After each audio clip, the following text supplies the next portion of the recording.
Hey everyone, welcome back.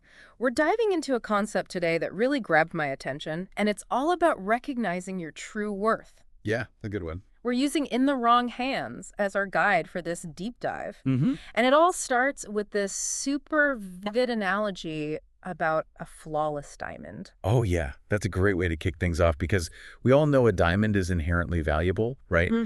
But the book argues that it's really the hands that hold that diamond, Yeah. the environment it's placed in, that determines whether that value is truly seen, and appreciated. Okay, so like picture this, you've got this stunning multi-million-dollar diamond Okay. in the hands of a skilled jeweler. Mhm. Its brilliance is just maximized, right? It's cut perfectly. It's set in this gorgeous piece, and its value is just so obvious to anyone who even glances at it. Exactly. But now imagine that same diamond ends up in like a child's toy box, Oh, lost among all these like plastic trinkets and stuff. it gets lost in the shuffle. Totally. Its worth is completely overlooked, Yeah. but the diamond hasn't changed, right? It's still incredibly valuable. Right. It's the context, the lack of recognition that becomes the problem. Absolutely.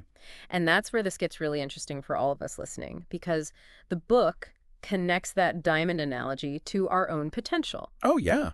It's saying that sometimes, feeling undervalued or overlooked isn't about us being lacking. Right. It's about being in the wrong hands, Mhm. in an environment that just doesn't see our worth for what it is. It's so true. Yeah. It really makes you think about the environments we're in and the people we surround ourselves with. Like, Yeah. are they enhancing our brilliance? Are they adding to our shine? Or are they kind of dimming it a little bit? Yeah, are they polishing that diamond or are they just tossing it in a bucket with everything else? Exactly. And the book dives deeper into this idea of intrinsic versus perceived value. Okay. And one of the examples that they use is a Stradivarius violin, incredibly valuable, right? Oh, yeah, for sure. But if you handed it to someone who knew nothing about violins, Right. they might just see it as like And old. an old dusty instrument. Like a fiddle from the attic. Exactly. It's funny how that is. Yeah. It really highlights how perception can be so limited. Hmm. The violin itself hasn't changed at all. Its intrinsic value is still huge. Right. But the person looking at it just doesn't have the knowledge or the understanding to recognize that worth. Yeah, they don't have the right lens to see it through. Exactly. And the book argues that society kind of does this to us too a lot of times. Yeah, how so? Well, we're always told to chase external validation, right? Titles, money, popularity, all that. Yeah. As if those things actually define our worth. Right, as if those are the measures. But just like that Stradivarius, our inherent value exists whether we have those things or not. Absolutely. We get so caught up in those external markers of success Yeah, that we forget about the inherent value that we bring to the table. exactly. And the danger is that when we rely too heavily on external validation, we become so vulnerable to the opinions of other people. Oh, for sure. And then we start to doubt ourselves, Uh-huh. we start to question our abilities. When the real issue might just be that we're seeking approval from the wrong sources. We're looking for validation in the wrong places. Yes, exactly. Got It's it. like we're handing our diamond to someone Hmm. who just doesn't know how to appreciate it. Exactly. And they may even try to tell us that it's not a diamond at all. Right, and that can really mess with your head. It can, yeah. Which leads to this next point that I think is so important, the impact of self-perception. Okay. The book really digs into how hearing that you're not good enough, even if it's coming from people who don't truly get you, Yeah. how that can just wear you down over time. It chips away at your confidence. Totally. What's fascinating is that even incredibly successful people experience this. Oh, yeah. Think about imposter syndrome. It's that feeling of self-doubt, like not believing you deserve your success. Right, like you're a fraud or something. Exactly. And it often comes from, internalizing negative opinions from others or constantly comparing ourselves to other people. And I think we tend to tie our self-worth to our achievements too. Like if Yeah. we're not constantly hitting these goals or racking up accomplishments, then Right, then we feel like we're not enough. yeah, It's a trap it is. because it makes our worth conditional, Right. based on what we do rather than who we are. So I want to pause here for a second and just ask you, the listener, a question. Okay. Think about a time when someone's opinion made you doubt yourself. Hmm. Was their judgment truly valid, or were they just unable to see your worth? That's a good question to reflect on. It is, because sometimes the most hurtful criticisms come from people who just aren't capable of understanding our perspective. They're not seeing the whole picture. Exactly, and they just can't appreciate our strengths for what they are. Right. They might even see them as weaknesses. And speaking of being underestimated, this next section of the book is full of stories about people who were totally overlooked initially. Oh, yeah, I love those stories. But then they went on to achieve amazing things. They defied the odds. They did. These are what the book calls hidden gems. Mm-hmm. Individuals whose true value wasn't recognized until much later. Right. It's a good reminder that just because someone isn't celebrated now doesn't mean they don't have incredible potential. Exactly. They might just be waiting for their moment to shine. Okay, so get ready for some serious inspiration. I'm ready. First up, Albert Einstein. Oh, wow.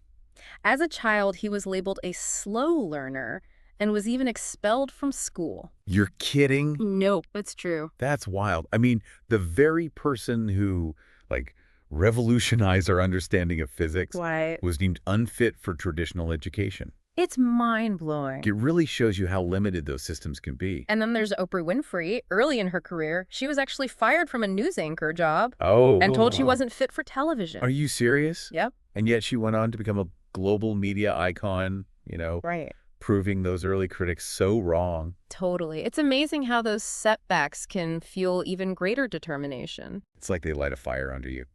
Finally, there's Vincent van Gogh, one of my favorite examples. Oh, yeah, he's a classic. He sold only one painting in his entire lifetime. It's hard to believe. But now his works are worth millions. Millions and millions. It's just undeniable proof that unrecognized value doesn't equate to a lack of value. Sometimes recognition comes later, but that doesn't diminish the brilliance of the work. Or the individual. Right. These stories are so inspiring. They are. It makes you think about all the hidden gems out there, just waiting for the right opportunity to shine. It makes you wonder if we're overlooking someone's potential. Ooh, that's a good one. Are we failing to see the diamond right in front of us? Yeah, are we the ones with the limited perception? I think that's a great point to transition to the next part of our discussion. Okay. We've talked about the importance of being in the right hands. Right. But how do we actually spot those wrong hands so we can make a change? That's the million-dollar question. What are the signs that we're in an environment that's holding us back? Yeah, what are the red flags? Yeah. Well, the book lays out some pretty clear indicators that you might be in those wrong hands. Oh, yeah, like what are some of those red flags? I think one of the biggest ones is, feeling constantly discouraged. Uh-huh. Like no matter how much effort you put in, Right. it's like you're never quite good enough, Yeah. no matter what you do. Right. It's that feeling of always being a step behind, like you can never quite meet their expectations. Exactly. And another one I think is being overworked and underpaid. Oh, yeah, for sure. That to me just screams undervalued, when your contributions aren't recognized financially or even just through like appreciation and respect. Absolutely. And often in those situations, there's also like a lack of growth opportunities. You might be learning new skills, improving all that, but there's nowhere for you to advance within that environment. It's like you've hit a ceiling. Right. And no matter how much you push, you can't break through. Yeah, you're stuck. And then, of course, there's the toxic energy factor. It might not be anything specific, but you just feel drained and unmotivated by the people or just the overall vibe of the place. It's amazing how much our environment can impact our well-being. Yeah. If you're constantly surrounded by negativity, it's bound to affect you. The book actually uses the example of Nikola Tesla and Thomas Edison to illustrate this. Oh, yeah, that's a good one. Tesla, the brilliant inventor who revolutionized electrical systems. Right. Well, he worked for Edison early on, and Edison totally took advantage of him. Oh, wow. Yeah, he did. It's a classic tale of a brilliant mind being exploited. Edison promised Tesla this huge sum of money if he could improve his DC electrical systems. And Tesla delivered, but Edison totally went back on his word. Oh, no. Refused to pay him. Yeah. Claimed it was all a joke. Seriously? Yeah. Wow. Talk about being in the wrong hands. It's shocking that someone as renowned as Edison would behave that way. It really makes you think. So the key takeaway there is that sometimes you just have to walk away from people who don't value you, Right. You can't waste your time and energy trying to convince them of your worth. Exactly. Tesla ended up leaving Edison and achieving his own incredible success. Right. Proving that sometimes rejection can lead to something so much better. Sometimes it's a blessing in disguise. Yeah, it's like that saying, when one door closes, another one opens. But it's not always easy to just walk away, is it? No, it's not. And the book talks about that, how that fear of change can keep us stuck in situations that aren't actually serving us. It's so true. It's human nature to crave that familiarity, even if it's not healthy for us, And sometimes we just hold on to this hope that things will get better, Right. that the people around us will finally see our worth. We keep waiting for them to change. Or maybe we just lack the confidence to believe we actually deserve better. We settle for less than we're worth. And it's a vicious cycle. It is, and that's why this next point is so important, Okay. The book's emphasis on really understanding the difference between toxic and supportive people. Yes, the people we surround ourselves with can make such a difference. They really can. The company we keep can either elevate us or totally drain our energy. It's like they're either adding fuel to our fire or just like dousing it with water. Exactly. So who are those energy givers, the people we want to surround ourselves with? What do they look like? Well, they're the encouragers, Uh-huh. the mentors, the people who champion us even when we're doubting ourselves. Right. They see our potential even when we can't. They see it and they push us to grow. Right. They celebrate our wins and they Mhm. offer a hand up when we stumble. Okay, and on the flip side, you have those energy drainers. Ooh, yeah. Those are the ones who are constantly criticizing, putting us down, making us question ourselves. Right. They suck the joy out of everything. They really do. You walk away from a conversation with them and you're just like, ugh. Totally depleted. Yeah. The book uses the example of Michael Jordan getting cut from his high school basketball team. Oh, wow. Can you imagine? Michael Jordan, not good enough. Yeah. It's hard to believe. I know one of the greatest basketball players of all time, and he was told he wasn't good enough. It just goes to show you that everyone starts somewhere. But instead of letting that rejection define him, he found support in Coach Dean Smith, Right. who saw his potential and helped him develop into the legend we all know today. It's such a powerful example of how the right people can guide us toward greatness. So how do we identify those toxic relationships, the ones that are holding us back? What are the red flags? Well, I think one of the biggest red flags is someone who constantly undermines you. Uh-huh. They might make subtle digs at your abilities or downplay your accomplishment. Right, they always have to be one up. It's like their own insecurity prevents them from genuinely being happy for you. And then there are the takers, those people who are constantly draining your energy and resources without giving anything back. Yeah, they're always asking for favors, needing help, but never seem to be there for you when you need them. And finally, be wary of people who are just plain jealous of your success. Oh, yeah. Instead of celebrating your wins, they try to minimize them or make you feel bad for doing well. It's like they can't handle seeing you happy and thriving. So what can we do if we realize we're in one of these I- toxic relationships? How do we get out? Well, the first step is to just recognize it for what it is. Yeah. Once you see that pattern of behavior, Mm-hmm. you can start to create some distance. Okay. You don't necessarily have to have this big confrontation or anything, Right. but you can just consciously choose to spend less time with those people who drain your energy. It's all about setting boundaries and Exactly. prioritizing your own well-being. And the book also reminds us that sometimes even those seemingly negative experiences can lead to something much better. Mm-hmm. They use the example of Steve Jobs being forced out of Apple, Oh, the yeah. company he co-founded. That must have been devastating. But even in the face of that rejection, Jobs went on to build two incredibly successful companies, Pixar and NXT. Wow. It just shows you that even when one door closes, another one can open. And often that door is even bigger and better. And you know what? In a twist of fate, Apple eventually brought Jobs back, Really? and he led them to phenomenal success. Wow, what a comeback story. It's a reminder that what we perceive as a setback Yeah. can actually be a redirection. Leading us to where we're truly meant to be. Exactly. Okay, so this brings us to a really important question. How do we know when it's time to move on? When should we walk away from a situation that's no longer serving us? Yeah, it can be tough to know when to call it quits, even when we're feeling unhappy or unfulfilled. For sure. So what are some of those signs, that it's time to move on from a situation? Well, the book points to a few key indicators. Mm-hmm. Like, one is this persistent lack of inspiration or motivation. Okay. If your work or relationships feel more like a burden than a source of joy, Yeah.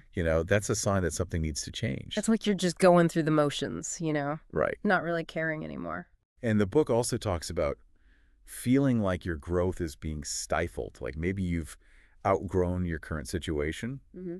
but there's just no room for you to advance or expand your skills. You've hit that ceiling again. Exactly. And no matter how hard you work, you just can't break through. Right. And then, of course, if you're being disrespected or your ideas are ignored, Yeah, or your contributions are minimized. that's a clear sign it's time to move on. It is. It's about recognizing your worth Yeah. and refusing to settle for less than you deserve. And sometimes making that move takes a lot of courage. It does. Because change can be scary even when you know it's for the best. Oh, absolutely. We get so comfortable in our routines, We do. even if they're not truly making us happy. And the book acknowledges that fear of change is a huge obstacle for a lot of us. It is. But they argue that staying in a limiting environment is actually more damaging in the long run.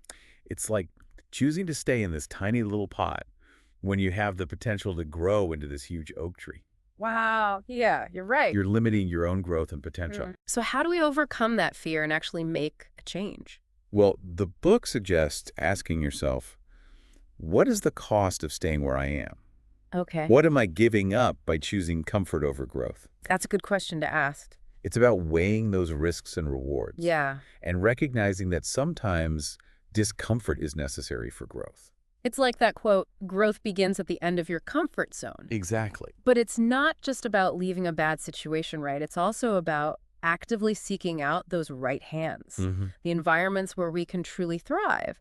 So what do those right hands actually look like? Well, going back to that diamond analogy, the right hands are the ones that see the value of that diamond right away. They just get it. They don't need any convincing. They just get it. And it's the same with people. The right environment will see and appreciate your talents and perspectives from the start. Right. You don't have to constantly prove yourself or fight for recognition. It's about feeling seen and understood for who you are, for what you uniquely bring to the table. And it's also an environment where growth is encouraged. Oh, okay. There are opportunities to learn new skills, to stretch yourself and expand your horizons. So they're not trying to fit you into a box. No, they want to see you reach your full potential. They're invested in your success. Absolutely. And they want to help you shine. And a key element of the right hands is that they align with your purpose. Okay. It's not just about finding a job or a relationship. It's bigger than that. It's about finding something that feels truly meaningful. That taps into your passions. Exactly. And allows you to contribute to something bigger than yourself. Think about Leonardo da Vinci. Okay. He was obviously a genius, right? Oh, yeah. But he needed patrons who believed in him, who were willing to invest in his vision. Right. The Medici family provided that support They did. with their wealth and their influence. That allowed Da Vinci to create some of the most incredible masterpieces in history. They were the right hands at the right time, giving him the space and the resources to express his brilliance. They saw his potential and they nurtured it. Even when we find ourselves in the right environment, though, the book really emphasizes this. Cultivating our own sense of self-worth. Oh, that's so crucial. Because even if everyone around you is like, you're amazing, you're so talented if you don't believe it yourself, Right. it won't fully resonate. Self-worth has to come from within. It does. It's that deep down knowing that you are valuable, worthy, and deserving, regardless of what anyone else says or thinks. It's not about achievements or accomplishments. It's about who you are as a person. Exactly. And the book shares the example of Marilyn Monroe, Oh, yeah. who initially hesitated to pursue acting, even though she clearly had that star quality. Right. It wasn't until she embraced her self-worth and started to believe in her potential that she became the icon we know today. Sometimes our own self-doubt can be the biggest obstacle. For sure. So how do we start to cultivate that unshakable sense of self-worth? Well, I think one of the first steps is letting go of that need for external validation. Okay. Your worth isn't determined by likes on social media or other people's opinions or any external markers of success. It's about shifting your focus inward. Yeah. Recognizing your own value. And part of building self-worth is celebrating those wins, no matter how small they might seem. Every step forward is a victory. It is. Surround yourself with people who genuinely believe in you, who lift you up and celebrate your successes. Those positive influences can make such a difference. And sometimes the right hands, those ideal environments might not just fall into our lap. That's true. You have to actively seek them out. So where do we start? How do we find those right hands? The book suggests joining communities that align with your goals and interests. Okay. Attend industry events, connect with online groups, find mentors who have walked the path you want to take. Right. And don't be afraid to say yes to opportunities that feel a little scary, They often lead to the most rewarding experiences. The book talks about Elon Musk and what they call the PayPal mafia. Oh, yeah. Early in his career, he connected with this group of brilliant entrepreneurs who went on to launch companies like Tesla, SpaceX, and LinkedIn. Wow. And those connections were pivotal to his success. It shows the power of surrounding yourself with like-minded individuals. You know, People who share your vision and ambition. absolutely. And once you found your tribe, Yeah. once you started to thrive in those right hands, remember to pay it forward. That's so important. Become the right hands for someone else. I love that.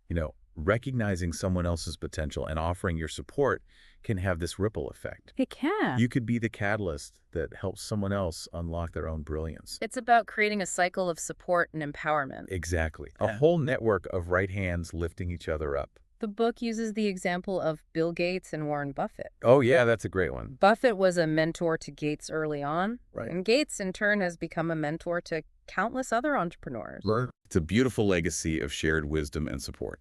So what are some practical ways that we can be the right hands for others? It doesn't have to be these grand gestures. Mm-hmm. Start by offering encouragement, So, letting people know you believe in them. right. Share your knowledge and expertise, Mhm. connect them with resources or people who could help them. Sometimes just a small act of kindness can make a huge difference. I really can. The book uses LeBron James as an example. Oh, yeah. Not only did he achieve incredible success in his own career, but he also used his platform to support his friends and his community, Right? helping them launch businesses and make a positive impact on the world. It's about recognizing that success isn't just about individual achievement. It's about lifting others up. And creating a collective legacy of impact. Exactly. So as we wrap up this deep dive into In the Wrong Hands, I think the core message here is this. What's that? Your value is inherent, but you have a responsibility to put yourself in those environments where that value is recognized and celebrated. If you're feeling undervalued or unappreciated or just stuck, it might be time to reevaluate your surroundings Yeah. and start looking for those right hands. Remember, you are valuable, you are worthy, you are important. Now go out there and find your tribe. Create your success story and become the right hands for someone else along the way. Such great advice. Thanks for joining me for this deep dive. My pleasure.